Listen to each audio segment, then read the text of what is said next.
Hi, today I've heard of me ZTE Axon 30 and I'll show you how to check battery health with Ampere app on this device. So first let's open the Play Store application, and then here in the search bar we should enter Ampere. So now we should get this application. That's why tap to install and wait a couple of seconds while application downloading and then installing on your device.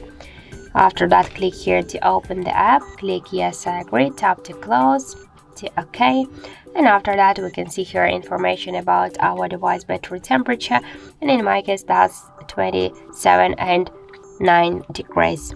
So also we can find here more information like the battery level, health, capacity, device model, Android version, and more other info. So that's it, thank you for watching, and if you find this video helpful, don't forget to leave a like, comment and to subscribe our channel.